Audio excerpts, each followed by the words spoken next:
Bobby, I want to start with you because you wrote this post that I have up on my computer screen on the Huffington Post. The headline of the post is America's Flight Attendants Celebrate the Crew of Asiana 214. Tell us a little bit about why you wrote this and why we should be celebrating the flight attendants.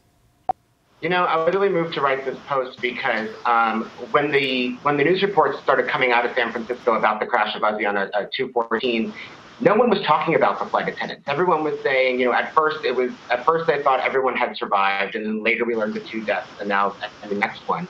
But no one ever mentioned the flight attendants or how those passengers got off the airplane.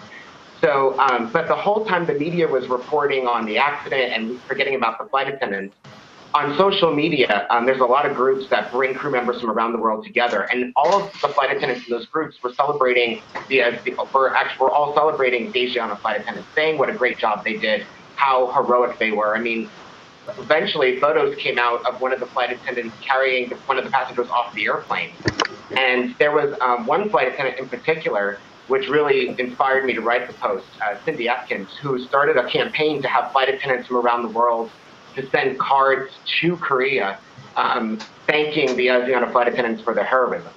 So I decided to put all of that information together, some of the posts that I encountered from other flight attendants, and put it out there in public to say, hey, you know, the media might not be reporting on all the good that the flight attendants do, but the flight attendants in America do recognize it, and we want everyone to know that we're not just on board to pour you a drink. Well, I got to say, it was a really nice post, and everybody should take a look at it. What do you think about the lack of media coverage about the flight attendants in this case? Do you think it sort of signifies a lack of respect for the job?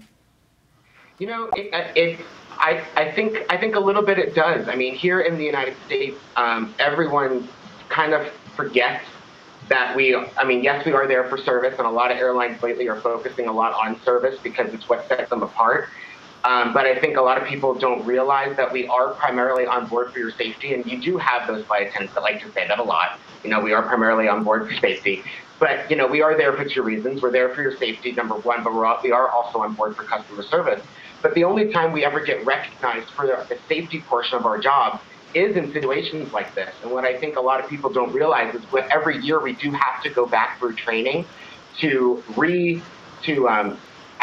we actually call it recurrent training, but we go back to rehash stuff that we've already learned, such as CPR, firefighting, you know, where the emergency equipment is located on the airplane. Because, and especially in this situation in San Francisco, when that plane finally came to a stop, everything's going through your mind of, I have to get off this airplane, I have to get these people off this airplane.